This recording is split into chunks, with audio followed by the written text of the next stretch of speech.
Hey there, I'm Tim de Man. I'm a pianist and composer, and I've arranged and recorded more than 30 pieces from Breath of the Wild here on this channel.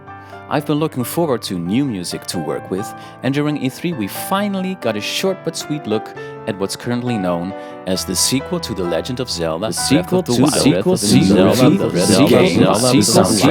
game. The day after it released, I published my piano version of its music. Check it out if you haven't already. And in this video, I'd like to talk you through it. What's similar to Breath of the Wild's music, what's different, and most importantly of all, why it sounds like we're in space! Lots to talk about. Before we start, my work is supported by my patrons, who donate every month to keep the channel going. I'd like to thank all of my patrons, and specifically my top patrons, Rio S, Soluna Piano, Patrick, Joshua, Alberto, and Fernando. If you like my work and would like to support it, check out patreon.com/timdeman. And don't forget to like and subscribe and ring the bell, please. Thank you. Here we go. So the beginning of the video doesn't have a lot of musical material. We'll start at what appears to be a part of the game's main theme that starts at 22 seconds.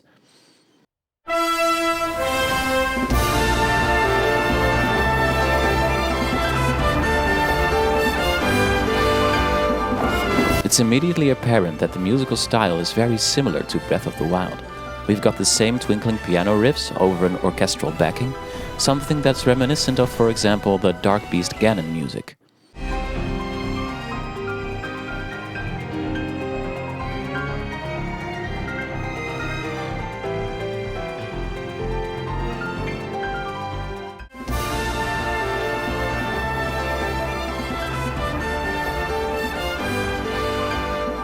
It's interesting that the music starts out at this intensity level, which leads me to believe there's supposed to be a build-up to this piece.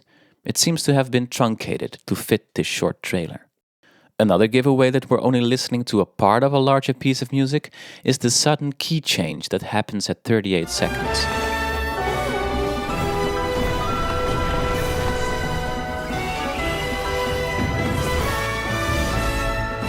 Suddenly the music sounds even brighter. Usually this is accompanied by more of a build-up. I'm really looking forward to hearing the complete piece. And we'll do a reconstruction soon, in which I'll fill in the blanks, so to speak. Anyways, even though the general style is similar, the energy is quite different compared to Breath of the Wild. That soundtrack always has a solemn character to it, even in the more bombastic tracks, which of course fits the mood of that game.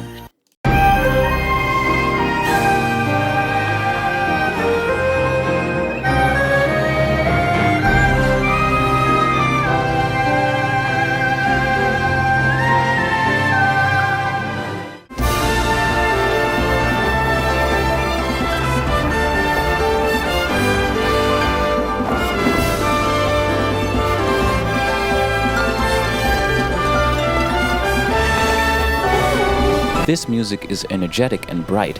Bright brass playing the melody at the start, the twinkling piano keys, plus some groovy percussion in the background. It's difficult to hear what kind of instrument it is exactly, but to me it sounds like a djembe.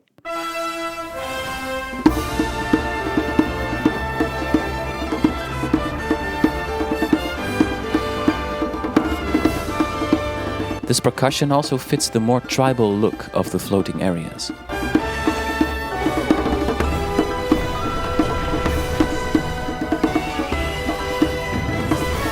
Not only the instrumentation is subtly different, but the way the melody is constructed as well. In music there's heavy beats and light beats, called on beats and off beats. If you're playing on the beat, it's called an on beat, and if it's an off beat, you're playing in between the on beats. This is called syncopation, and it's often used in pop music. Syncopation makes your music feel more energetic and bright. Let me play a part of this, but move all the off beats to on beats.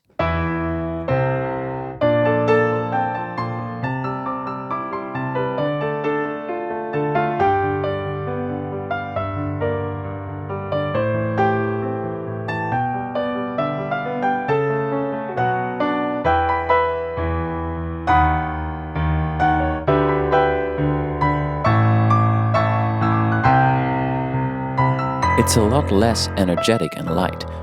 Now let me play it with the syncopation.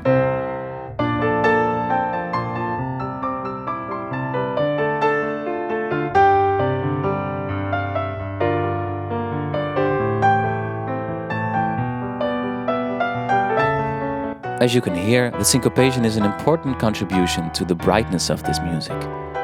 The melody is also moving upward a lot. Just listen to the final statement at 44 seconds, ending in a huge octave jump upwards, just as Link dives through the rock.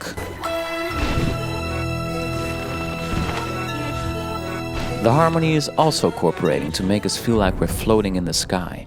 It makes constant use of major chords within a minor setting.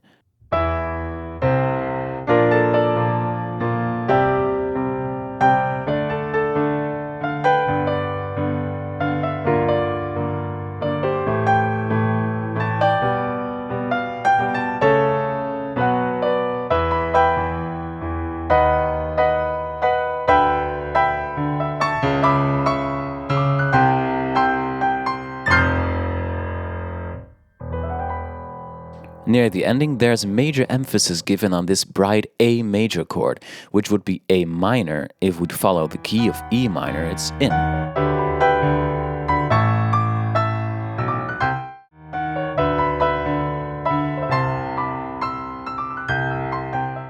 I'll play all of it in minor, and you'll immediately hear and feel the difference.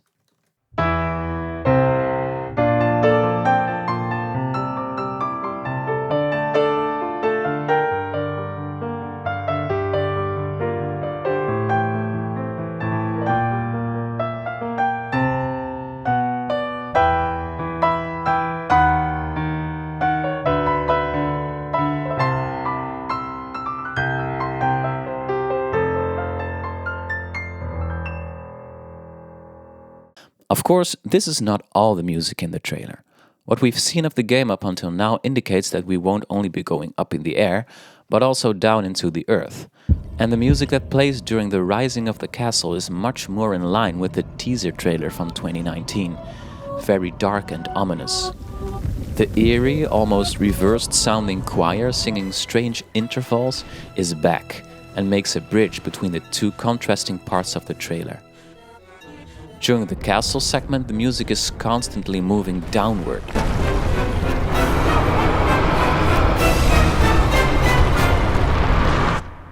The orchestra here sounds enormous, larger than we've heard in Breath of the Wild.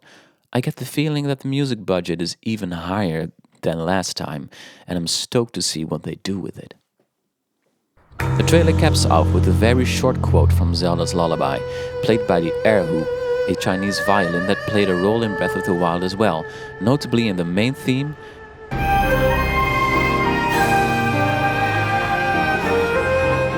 When a dragon is around,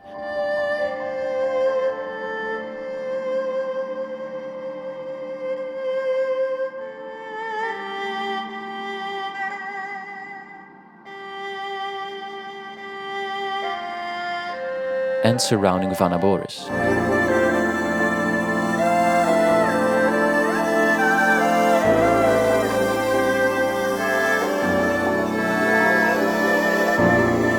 I expect this soundtrack to have an enormous emotional bandwidth between the extremely dark and ominous subterranean first teaser and this bright and energetic sky teaser.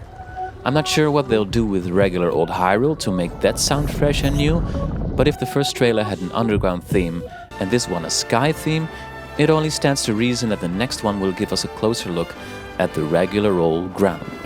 In conclusion, this music sounds bright and heavenly because of the upward momentum of the melody, the groovy percussion and use of syncopation, the energetic instrumentation, and shimmering harmonies.